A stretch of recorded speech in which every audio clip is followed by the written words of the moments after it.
لله الذي كفى وسلام على عباده الذين اصطفى اما بعد.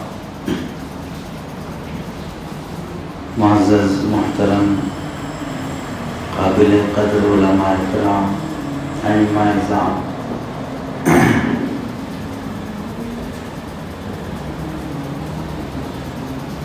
پہلی درخواست آپ حضرات سے یہ ہے،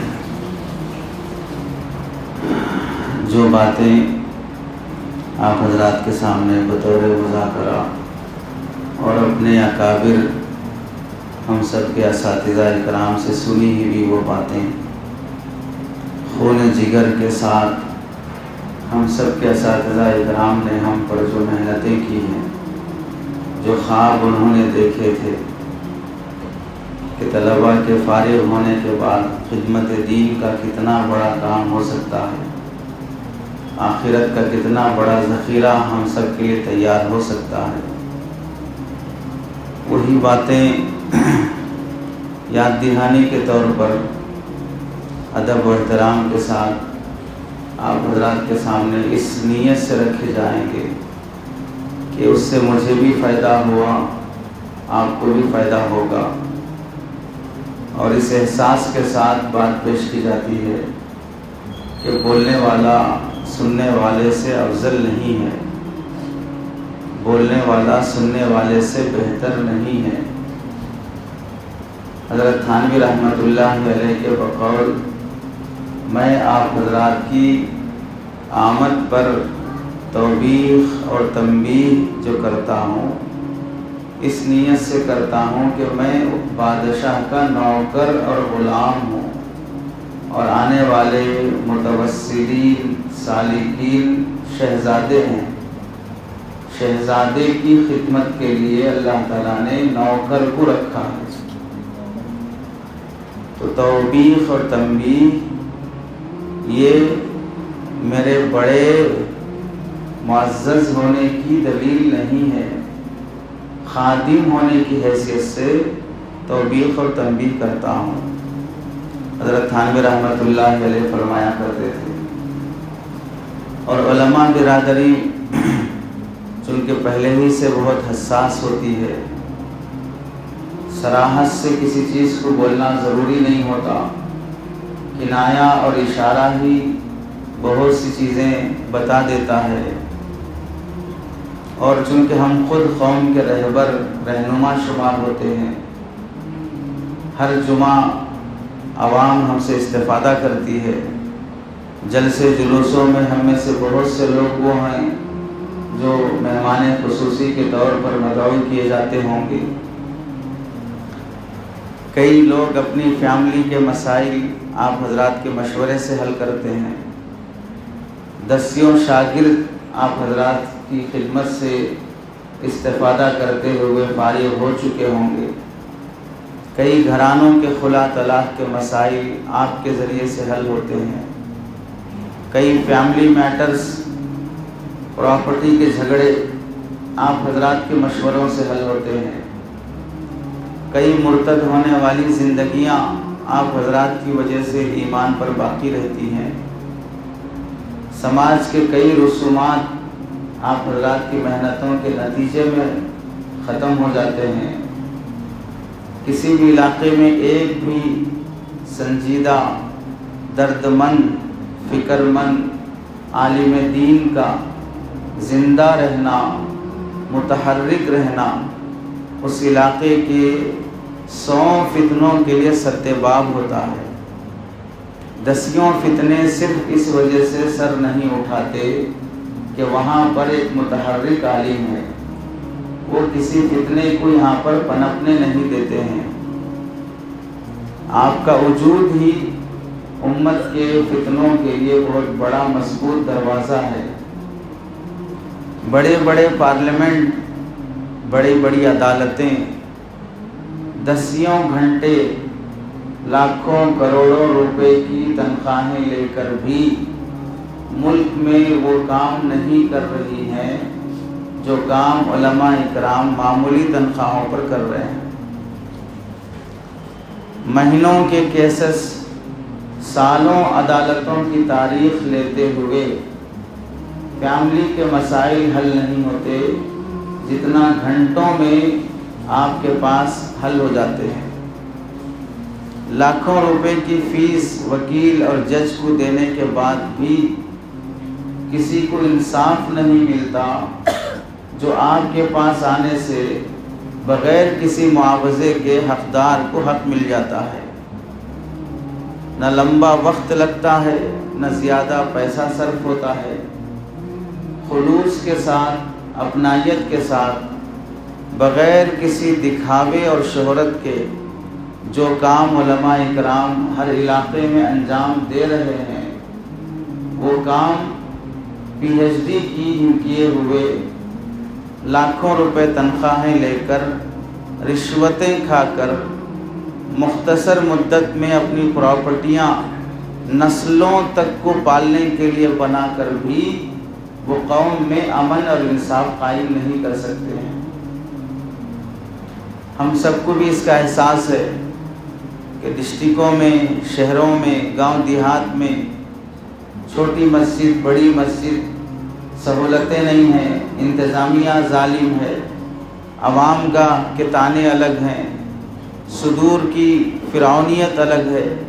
ان سب کو برداشت کرتے ہوئے مخلصانہ جذبے کے ساتھ بہت ہی محدود تنخواہ پر قناعت پسندی کے ساتھ خدمت کرتے رہنا اور کبھی اللہ کے سامنے ناشکری والی بات ظاہر نہ کرنا، یہ اس وقت کے علماء کا ایک مجاہدہ ہے، اس وقت کے علماء کی ایک کرامت ہے۔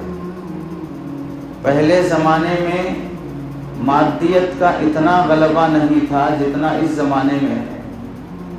پہلے زمانے میں فیشن شو، ہوائی جہاز، انٹرنیٹ، میڈیا، مشہور ہونے کے آلات، پرکشش اسباب، معیار زندگی کی ترقی، شاہانہ اور نوابی زندگی، یہ سب چیزیں محدود دائرے میں ہوتی تھی۔ اب حال یہ ہے کہ کہیں بھی کچھ بھی ہو رہا ہو، میڈیا کے ذریعے سے وہ ہماری آنکھوں کے سامنے ہوتا ہے۔ تو ایسے موقع پر آدمی اپنے صبر کو قائم رکھنا، قناعت پسندی سے جینا، خدمت دین کے جذبے پر جینا اور مرنا، یہ کوئی معمولی بات نہیں ہوتی ہے۔ پہلی بات مجھے آپ حضرات کے سامنے یہ عرض کرنی ہے، ایک حدیث میں اللہ کے نبی علیہ السلام فرماتے ہیں، العلماء مصابیح الارض، علماء زمین کے ستارے ہیں۔ ستاروں کا کام کیا ہے؟ قرآن مجید میں اللہ تعالیٰ نے ستاروں کے 3 کام بتائے ہیں۔ پہلا کام، وَلَقَدْ زَيَّنَّا السَّمَاءَ الدُّنْيَا بِمَصَابِيحَ، ہم نے آسمان دنیا کو مزین کیا ہے چراغوں کے ذریعے سے، ستاروں کے ذریعے سے۔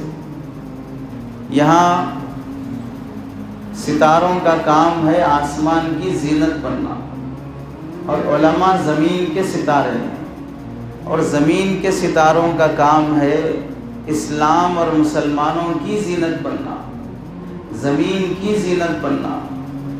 جیسے آسمان کے ستاروں کو دیکھنے کے بعد ایک خوشنما منظر دکھتا ہے، ویسے ہی زمین کے ستاروں کو دیکھنے کے بعد بھی ایک خوشنما منظر دکھتا ہے۔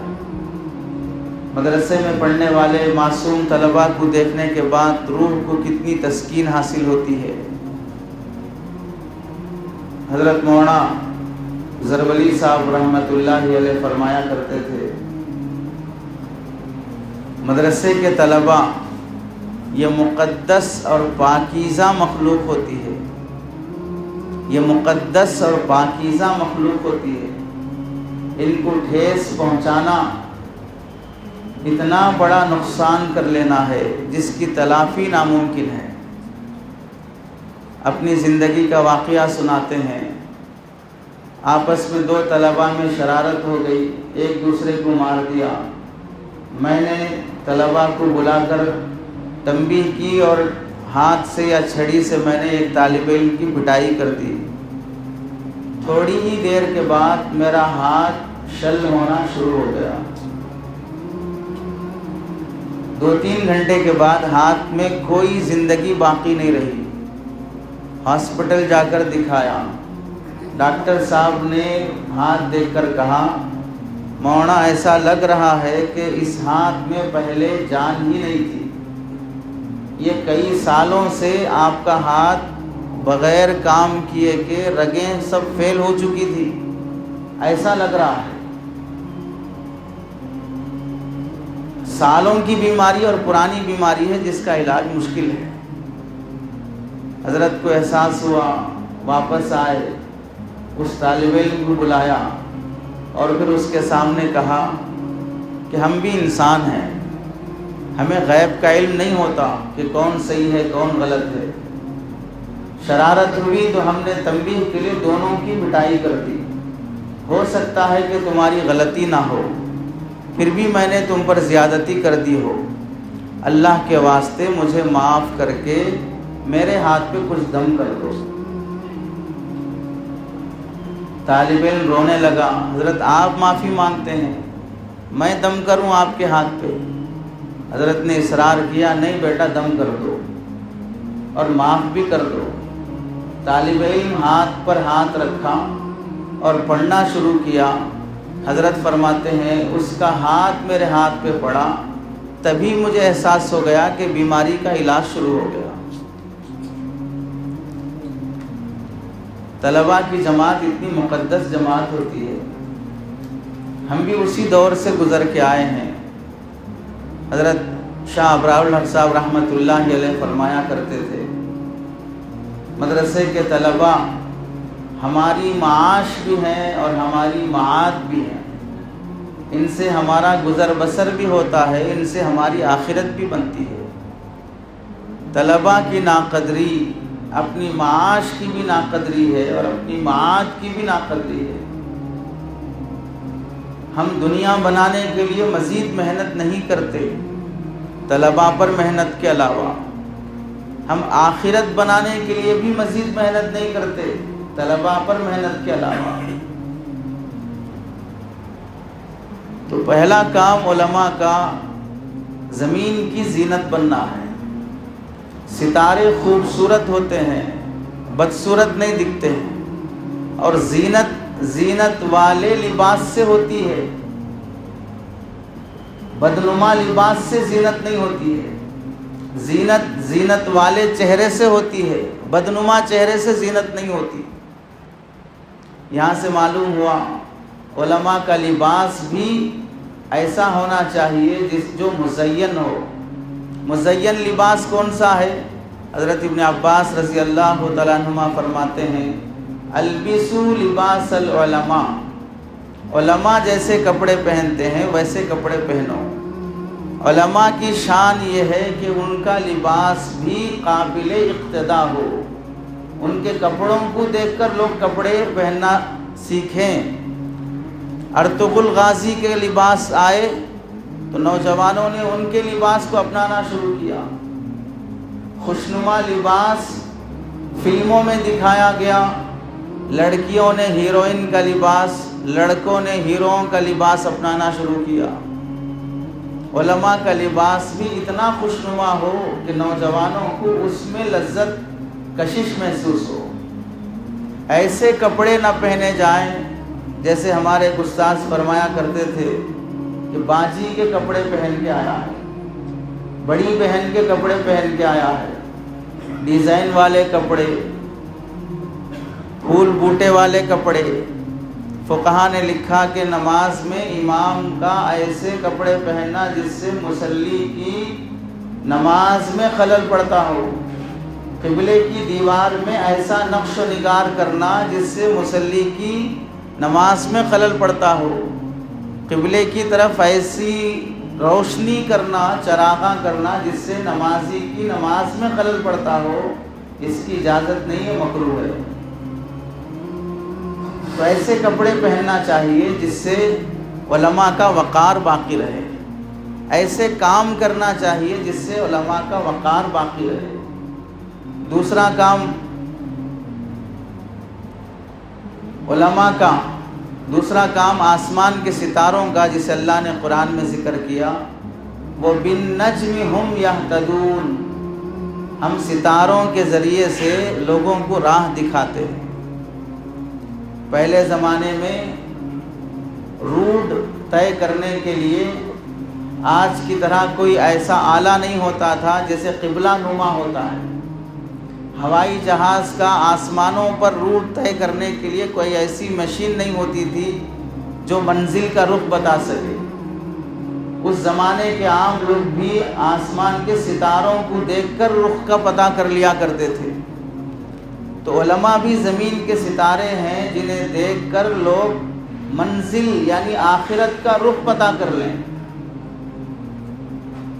اسی واسطے اگر پوری دنیا میں کامل مسلمان کون ہے جس کا قرآن حدیث میں تذکرہ ہے کہ ایسے لوگوں کی اقتداء کرو، فَإِنْ آمَنُوا بِمِثْلِ مَا آمَنْتُمْ بِهِ فَقَدِ اهْتَدَوْا، جیسے انہوں نے ایمان لایا ویسے لا لو تو تم بھی کامیاب ہو جاؤ گے۔ تو ایسے لوگوں کو انسانی شکل میں اس وقت دکھانا ہو، وہ اگر علماء بھی نہیں بن سکے تو پھر کون سی قوم بن سکتی ہے؟ ہم کسی ڈاکٹر کو، لائر کو، ٹیچر کو، تاجر کو دکھا کر یہ بولیں گے کہ یہ کامل مسلمان ہے، اس کی اقتداء کر لو۔ محلے کے امام صاحب کو دکھا کر اگر نہیں بولا جا سکے کہ یہ کامل مسلمان ہیں، ان کے جیسے بن جاؤ۔ مدرسے کے استاذ کو دکھا کر بولا جائے یہ کامل مسلمان ہیں، ان کی اقتداء کر لو۔ اگر وہ بھی کامل مسلمان بننے کے لیے نمونے کے طور پر پیش کیے جانے کے قابل نہیں بنا تو پھر یہ تصور ہی ذہنوں سے نکال دینا چاہیے کہ اب ہندوستان میں یا دنیا میں کہیں مسلم مملکت قائم ہو سکتی ہے۔ اسلام کے نمائندے 5 وقت کے نمازی اور امام نہیں بن سکتے ہیں تو پھر اسلام کو نمائندگی کے طور پر ملک میں پیش کیے جانے کے قابل کون سی شخصیات پیدا ہوں گی؟ راستہ دکھانا، طرز زندگی، ہمارے معاملات کے ذریعے سے، ہماری معاشرت کے ذریعے سے، ہمارے اخلاق کے ذریعے سے۔ حیدرآباد کے بڑے عالم دین حضرت مولانا شاہ جمال الرحمن صاحب دامت برکاتہم فرماتے ہیں اللہ نے ہم لوگوں کو 2 رکعت فرض نماز پڑھانے کے لیے قوم سے آگے رکھا ہے۔ 3 رکعت فرض نماز پڑھانے کے لیے ہم کو اللہ نے قوم سے آگے رکھا ہے۔ دین میں سب سے بنیادی چیز نماز ہے۔ نماز کی امامت کے لیے اللہ نے ہم کو آگے کیا۔ جب بنیاد میں کوئی چیز آگے ہو گیا تو دوسری چیزوں میں بدرجہ اولا آگے رہے گا۔ چنانچہ جو شخص 2 رکعت نماز پڑھانے میں آگے ہے اسے اخلاق میں بھی قوم سے آگے رہنا چاہیے، اسے تقوی میں بھی قوم سے آگے رہنا چاہیے، اسے صفائی معاملات میں بھی قوم سے آگے رہنا چاہیے۔ کیا یہ شرم کی بات نہیں ہوگی کہ 2 رکعت نماز میں تو قوم سے آگے ہے، اخلاق میں اس کا مصلی اس سے آگے ہے، معاملات میں اس کا مصلی اس سے آگے ہے، تہجد پڑھنے میں اس کا مصلی اس سے آگے ہے؟ کتنی شرم کی بات ہوگی۔ راستہ دکھانے والے کو سب سے پہلے منزل کا پتہ خود اسے ہونا چاہیے، رہبر کو خود راستے کا پتہ ہونا چاہیے۔ حضرت مالک بن دینار رحمۃ اللہ علیہ فرمایا کرتے تھے عوام عمارتیں بنانے میں آگے رہے گی، خواص آخرت بنانے میں آگے رہے گی۔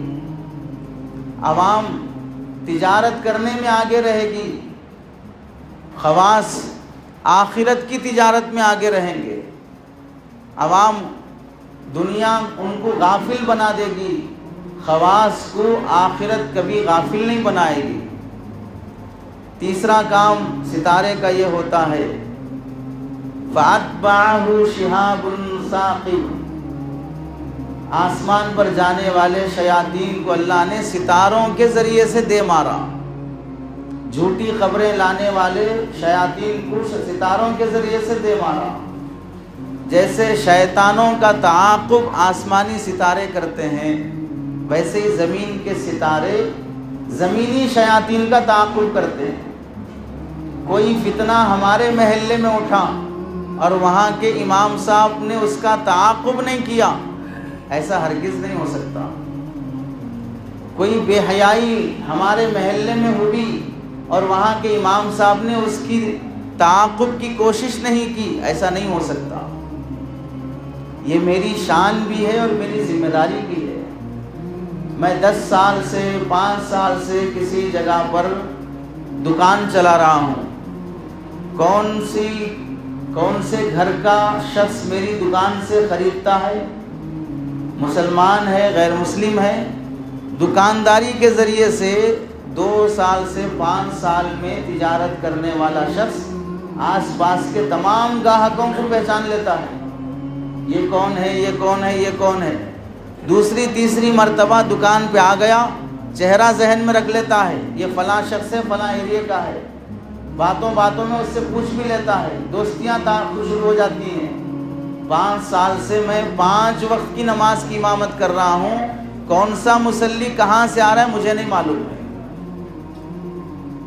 کون سا شخص کون سے ایریے کا ہے مجھے نہیں معلوم ہے، کون سے شخص کے معاملات حرام کے ہیں مجھے نہیں معلوم ہے، کس کی بیٹی کا تعلق غیر سے ہے مجھے نہیں معلوم ہے، کون سودی کاروبار میں چل رہا ہے مجھے نہیں معلوم ہے۔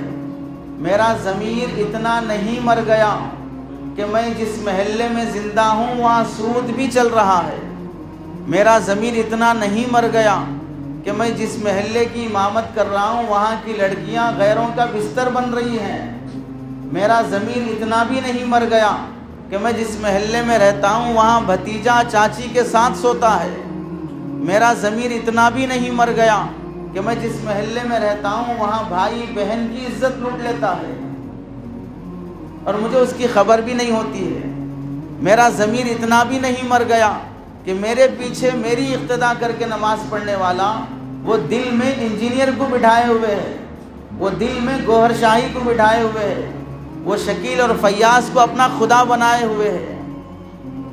فَأَتْبَعَهُ شِهَابٌ ثَاقِبٌ، یہ میری ذمہ داری ہے فتنوں کا تعاقب کرنا۔ میں صرف 5 وقت کی نماز کا امام نہیں ہوں، میں امام الصلاۃ بھی ہوں، امام الزکوٰۃ بھی ہوں، امام الصوم بھی ہوں، امام الحج بھی ہوں، امام الامہ بھی ہوں۔ نماز میں جس قوم کو امام کی اقتدا کا حکم دیا گیا، نماز کے باہر بھی اس قوم کو امام کی اقتدا کا حکم دیا گیا۔ قوم جیسے فرض نماز میں فرائض کی اقتدا کرتی ہے، واجبات کی بھی اقتدا کرتی ہے، سنن کی بھی اقتدا کرتی ہے، نماز میں بعض چیزیں فرض ہیں، بعض چیزیں واجب ہیں، بعض چیزیں سنت ہیں۔ قوم امام کے فرض کی، واجب کی، سنت کی، نفل کی اقتدا کرتی ہے، تو نماز کے باہر کی زندگی میں امام کے فرائض کی اقتدا کیوں نہیں کر سکتی؟ یعنی قوم کے لیے صرف نماز میں تو تم ہمارے جیسے اٹھو، ہمارے جیسے جھکو، ہمارے جیسے بیٹھو، نماز کے باہر ہمارے جیسے مت رہو، نماز کے باہر ہماری جیسی زندگی مت اپناؤ۔ امام مسجد کا بھی امام ہے، محلے کا بھی امام ہے، پورے دین کا امام ہے۔ پہلی چیز ہم لوگوں میں آنی چاہیے، جو ہم اور آپ بار بار ہم اپنی قوم سے بھی مطالبہ کرتے ہیں، ہم سے بھی اللہ رب العزت بار بار مطالبہ کرتے ہیں، سب سے پہلی چیز ہم سب کی نجات کے لیے ہے، جو جس دینی شعبے میں ہے اس میں مخلص بن جائے، اپنی ذات کو شامل کرتے ہوئے جو جس دینی شعبے میں ہے وہ اس شعبے میں مخلص بن جائے۔ ایک بزرگ فرماتے ہیں، حضرت مفتی سلمان منصور پوری صاحب دامت برکاتہم نے معالم ارشادیہ شیخ عوامہ صاحب کی کتاب کا جو ترجمہ کیا، حیرت انگیز باتیں جس کتاب کا نام ہے، اس میں حضرت لکھتے ہیں مخلص کون ہے؟ مخلص وہ ہے جو اپنے کو مخلص نہ سمجھے. مخلص وہ ہے جو اپنے کو مخلص نہ سمجھے.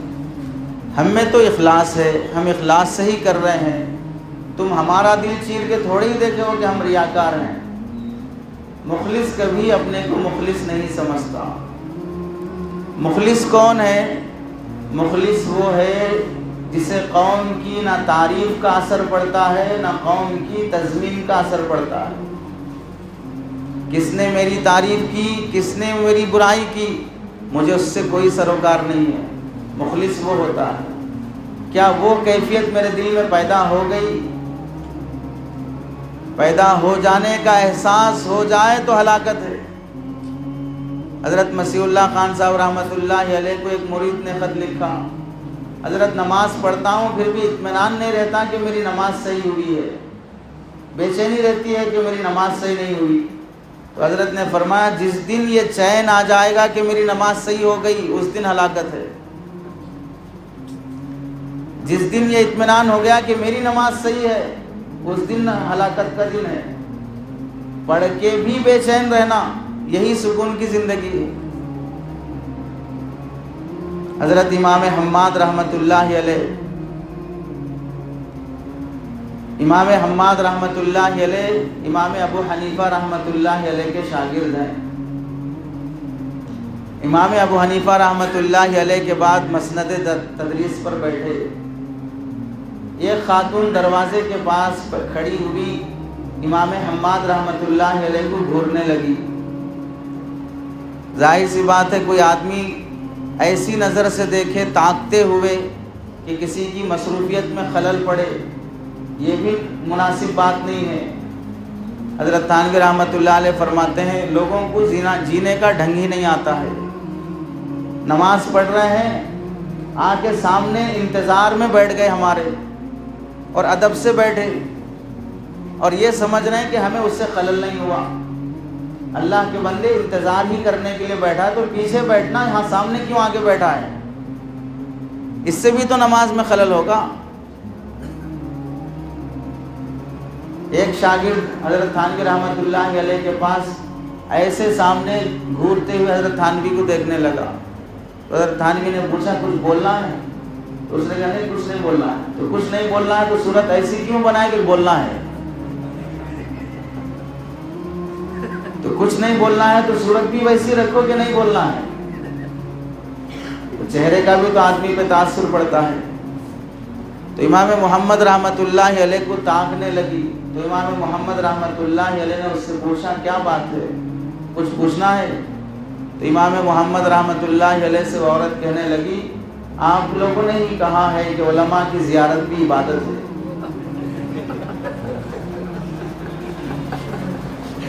اس لیے دیکھ رہی ہوں.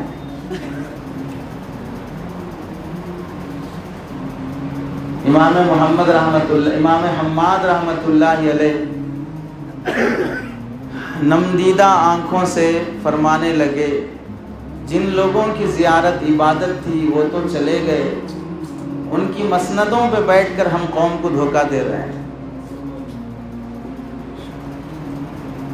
جن کی زیارت عبادت تھی وہ تو چلے گئے، ان کی مسندوں پہ بیٹھ کے ہم قوم کو دھوکہ دے رہے ہیں. امام حماد رحمۃ اللہ علیہ کے پاس اس وقت کا حاکم محمد بن سلمان، اس وقت کا خبیث نہیں، اس وقت کا بادشاہ،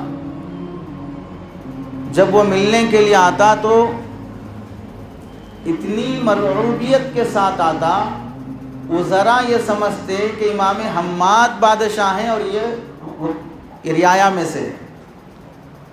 حکمران جب ملنے کے لیے حضرت کے پاس آتا ایسی مرعوبیت کے ساتھ آتا کہ حکمران یہ نہیں ہے، امام حماد حکمران ہے. تو ایک دن خود اس کو بھی احساس ہوا کہ میں یہاں آتے کیوں اتنا خوف میں آ جاتا ہوں. اس نے پوچھا امام حماد رحمۃ اللہ علیہ سے کہ میں جب آپ سے ملنے آتا ہوں تو اتنا مرعوب ہو جاتا ہوں کہ بے اختیار آپ کی طرف آنکھ اٹھا کر بھی نہیں دیکھ سکتا ہوں، اس کی کیا وجہ ہے؟ تو امام حماد رحمۃ اللہ علیہ نے جواب دیا ہم سب کے لیے اس میں سبق ہے. العالم اذا اراد بعلمه وجه اللہ حابہ کل شیء واذا اراد ان یکثر به الکنوز حاب من کل شیء۔ امام نووی بستان العارفین میں لکھتے ہیں عالم جب رضائے الہی کے لیے علم حاصل کرتا ہے تو ہر چیز اس سے مرعوب ہو جاتی ہے، اور جب دنیا بٹورنے کے لیے وہ عالم بنتا ہے تو ہر چیز سے وہ مرعوب ہوتا ہے۔ امام نووی رحمۃ اللہ علیہ اس زمانے کا واقعہ نقل کر رہے ہیں۔ آج ہمارے دور میں دیکھ لیں مرعوبیت کیسی ہے، کسی صدر سے مرعوب ہو جانا، کسی مالدار سے مرعوب ہو جانا۔ غرض پرستی جب تک باقی رہے گی اس وقت تک اخلاص پیدا نہیں ہو سکتا۔ کسی بھی مادی مفاد کی امید اور توقع کسی سے بھی لگی رہے گی اس وقت تک کبھی بھی اخلاص پیدا نہیں ہو سکتا۔ اخلاص پیدا کرنے کے لیے ایک بات یہ بھی ضروری ہے، ہم علماء فارغ ہونے کے بعد ہم کو کام کرنے کے میدان طے ہیں، تکوینی طور پر بھی تشریعی طور پر بھی۔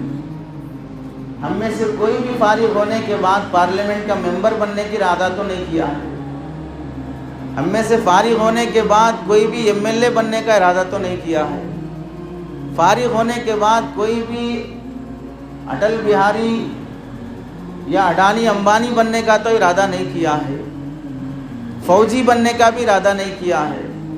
ہماری محنت کے میدان طے ہیں، مسجد، مدرسہ، خدمت خلق، مکاتب، مراکز نسواں، دوسرے دینی شعبجات۔ جب ہماری خدمت کا میدان دین کے شعبے طے ہیں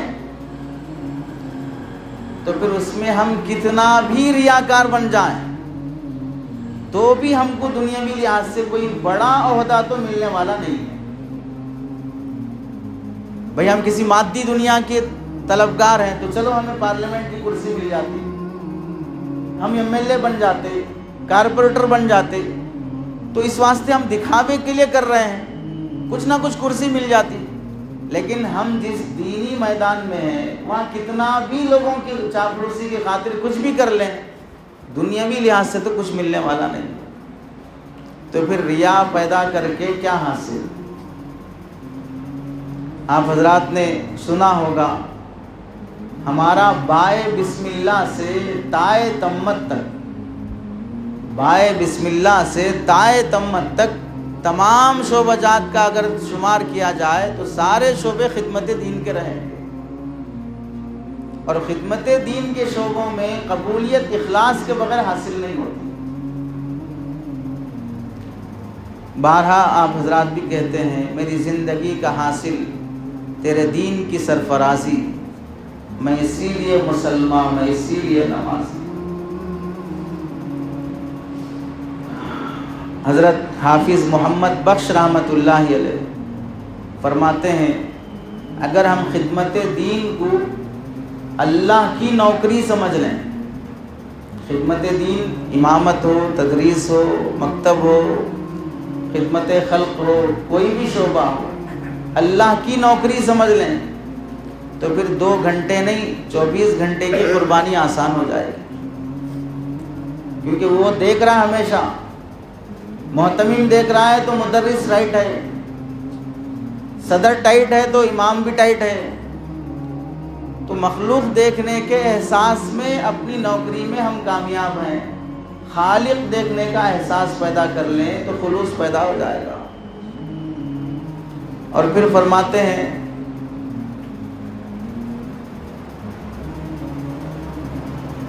ایک بڑے بزرگ گزرے ہیں، وہ فرماتے ہیں کہ اگر قوم تمہاری تعریف سے، تمہاری محنتوں اور تمہاری کوششوں سے خوش ہو کر تمہاری تعریف کرنے لگ جائے، بے تکلف دل پہ پتھر رکھ کر تعریف کرنے والے کے منہ پہ ہاتھ رکھ دو، اسے روک دو چاہے نہ چاہے، اس واسطے کہ ہماری تنہائیاں ہماری مغفرت کے لیے کافی نہیں ہیں، اور ہماری جلوتیں جو کچھ بھی عبادتوں سے مزین ہیں وہ اس تعریف کے نتیجے میں برباد ہو جائیں گے۔ تنہائیاں اس درجے کی نہیں ہیں جس سے ہم کامیاب ہو جائیں۔ اب جلوتوں میں جو کچھ بھی عبادتیں ہوئی ہیں وہ اس تعریف کے نتیجے میں برباد ہو جائیں گی، اور اپنے آپ کو یہ سمجھا لو کہ میری تنہائیاں انہوں نے نہیں دیکھی ہیں اس واسطے تعریف کر رہے ہیں، میری خلوتوں سے یہ واقف نہیں ہے اس واسطے تعریف کر رہے ہیں۔ اللہ تیرا شکر ہے کہ میری خلوتوں کو تو نے چھپا کر رکھا ہے، اور جلوت میں سب کے ساتھ کیا تھوڑی عبادت ہو گئی، اس سے اتنا یہ میرے گرویدہ ہو گئے ہیں۔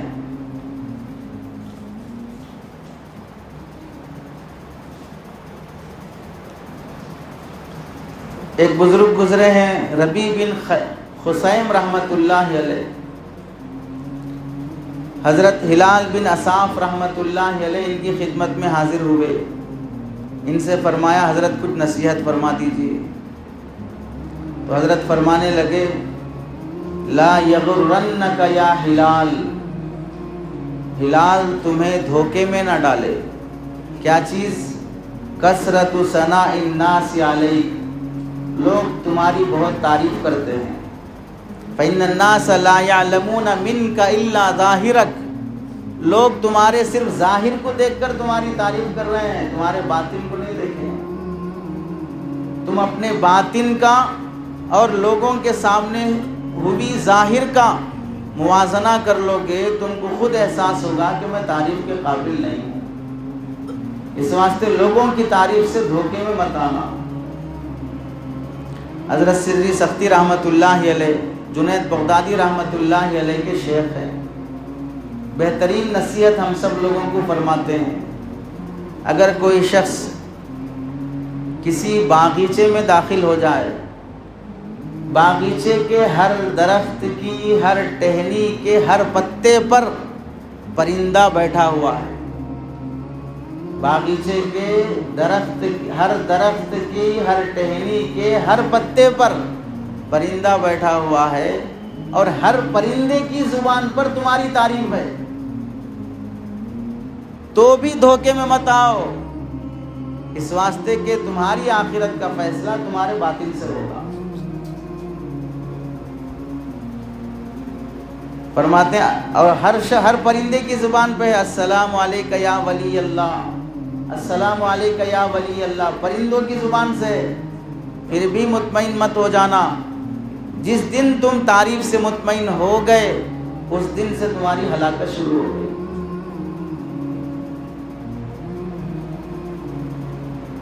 دوسری چیز ہم لوگوں میں جو آنی چاہیے، اتباع سنت والی زندگی، سنتوں کا محدود تصور، نماز کی سنتیں، وضو کی سنتیں، محدود تصور، جن سنتوں پر عمل کی ہم عوام کو دعوت دیتے ہیں، انہی سنتوں پر ہم کس قدر کاربند ہیں، اور ان سے آگے کی زندگی جو سنتوں والی ہونا چاہیے وہ ہمارے اندر کتنی پائی جاتی ہے۔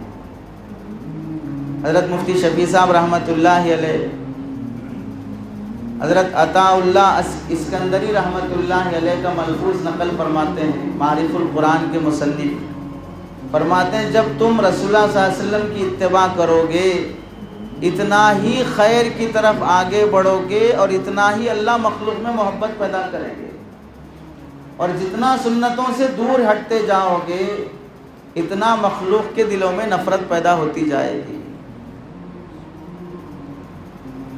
حضرت مفتی شفیع صاحب رحمۃ اللہ علیہ فرماتے ہیں، میں بڑوں کی باتیں اس لیے سناتا ہوں کہ اگر بالفرض سمجھ لیں ہماری اس مجلس میں حضرت مفتی شفیع صاحب رحمۃ اللہ علیہ تشریف لائیں تو کیا نصیحت فرمائیں گے؟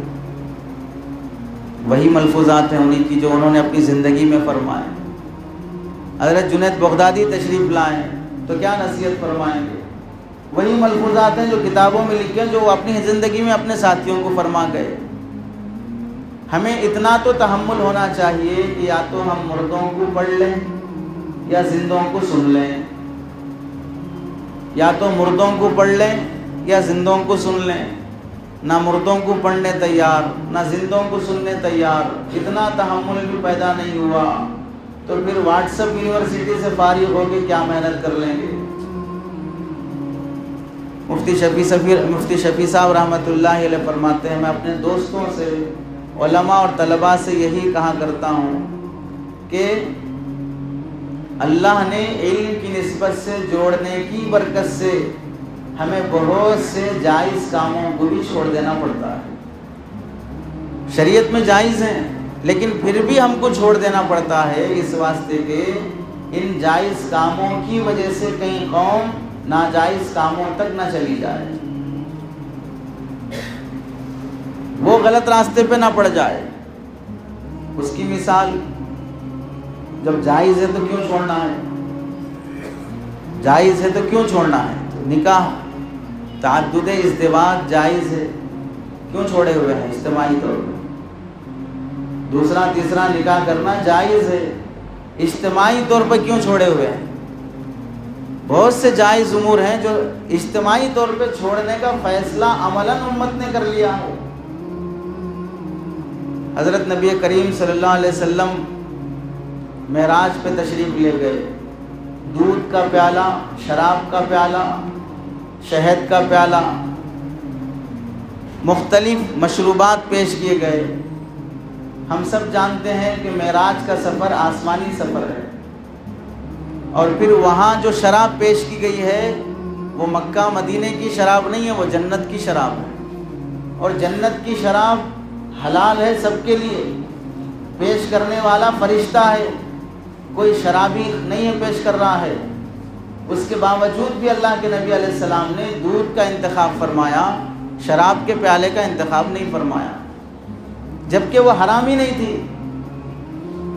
وہاں علماء نے لکھا ہے اس واسطے اللہ کے نبی علیہ السلام نے انتخاب نہیں فرمایا کہ جس کو آگے چل کے مقتدا بننا ہے اس کو ان کاموں سے بھی رکنا پڑتا ہے جو آگے چل کے حرام ہو سکتی ہیں۔ اسی لیے حضرت تھانوی رحمۃ اللہ علیہ فرماتے ہیں کہ اللہ تعالیٰ انبیاء کو نبوت سے پہلے بھی معصوم رکھتے ہیں، نبوت سے پہلے بھی ان سے کوئی گناہ نہیں ہوتا، تاکہ نبی بننے کے بعد ان پر کوئی الزام نہ لگا سکے کہ ہم تمہارا بچپنا دیکھے تم کیسے تھے، اب آ کے ہم کو دعوت دے رہے ہو۔ اس لیے مکہ مکرمہ میں اللہ کے نبی علیہ السلام نے سب سے بڑی دلیل مکیوں کو یہ پیش کی، فقط لبثت فیکم عمر سنین، 40 سال تمہارے درمیان میں رہا، ایک غلطی دکھا دو میری دے۔ تو علماء کو بہت سے جائز کام بھی چھوڑ دینے پڑتے ہیں جو عوام کی نظر میں مکروہ شمار کیے جاتے ہیں۔ حضرت عمر رضی اللہ تعالیٰ عنہ کا واقعہ اس سلسلے میں دلیل ہے۔ ایک مرتبہ حج کے موقع سے حضرت طلحہ رضی اللہ تعالیٰ عنہ جو احرام کا کپڑا باندھ کر آئے تھے وہ رنگین کپڑا تھا، احرام میں سفید کپڑا باندھا جاتا ہے۔ حضرت عمر رضی اللہ تعالیٰ عنہ نے دیکھا تو ناراضگی سے انہیں بلایا اور پھر فرمایا احرام کی حالت میں رنگین کپڑا پہن کے آتے ہو؟ تو حضرت طلحہ رضی اللہ تعالیٰ عنہ فرمانے لگے امیر المومنین یہ کپڑا رنگین نہیں ہے، سفید ہے، جس پانی میں دھویا ہوں وہ پانی گدلا تھا، تو مٹیالے کلر کا پانی تھا جس کی وجہ سے سفید کپڑا بھی اب وہ مٹیالے کلر کا دکھ رہا ہے، حقیقت میں رنگین نہیں ہے۔ حضرت عمر رضی اللہ عنہ نے کیا جواب دیا؟ تم لوگوں کے امام ہو، لوگ تمہاری اقتدا کرتے ہیں، مجمع کے موقع پر اگر تمہارے جسم پر ایسے رنگین کپڑے دیکھیں گے تو لوگ سنت کے ترک کرنے کے عادی بن جائیں گے۔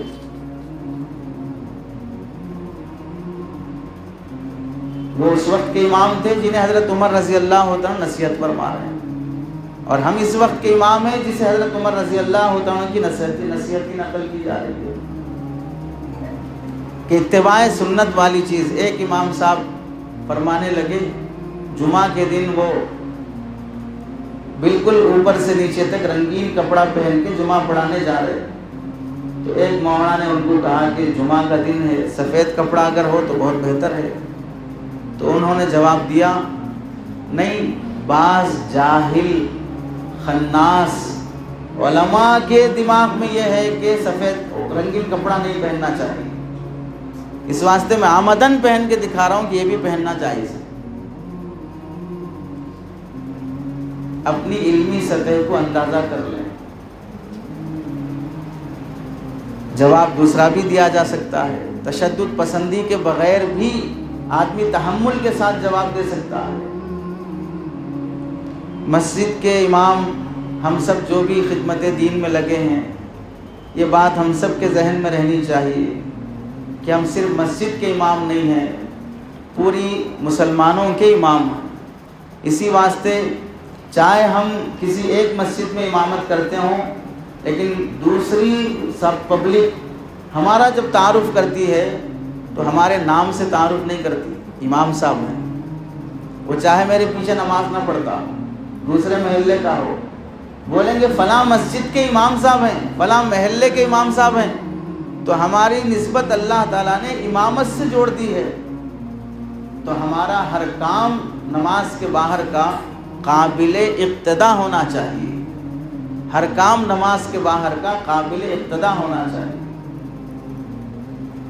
اذان عملاً سنت بلالی ہے، قولاً سنت رسول صلی اللہ علیہ وسلم ہے. امامت عملاً اور قولاً سنت نبی صلی اللہ علیہ وسلم.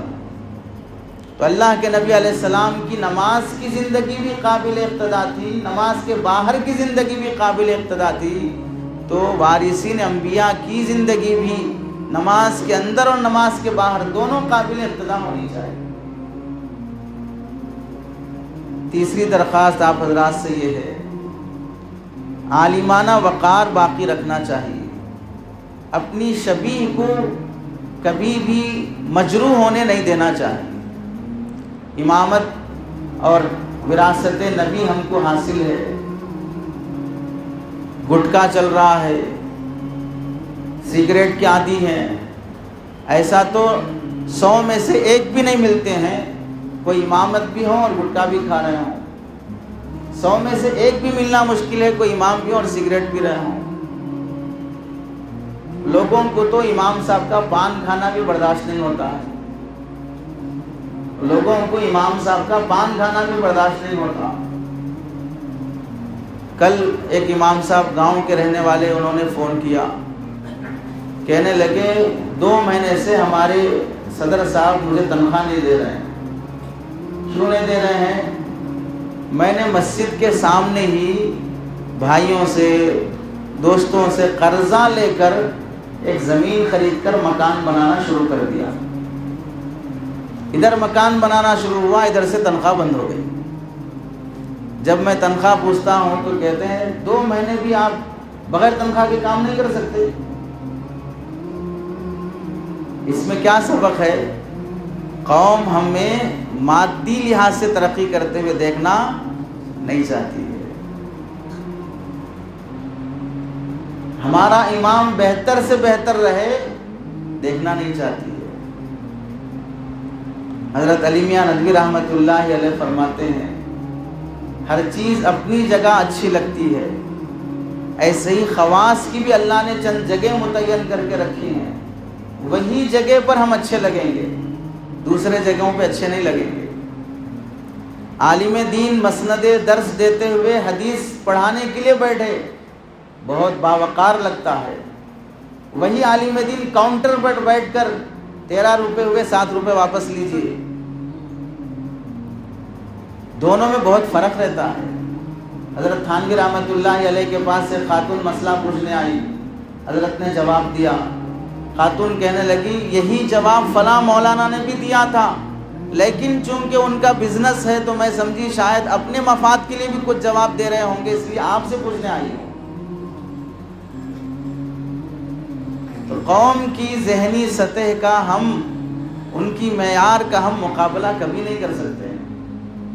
اس لیے ہمارے اسلاف جن قربانیوں کے ساتھ خدمت دین کے لیے کھڑے ہوئے تھے اور وہ دنیا سے جا کر بھی ابھی زندہ ہیں، انہی راستے پہ چلنے میں ہمارے لیے بھی عافیت ہے. آپ سمجھ سکتے ہیں، پولیس کا ایک ڈریس ہے، لائر کا ایک ڈریس ہے، فوجی کا ایک ڈریس ہے.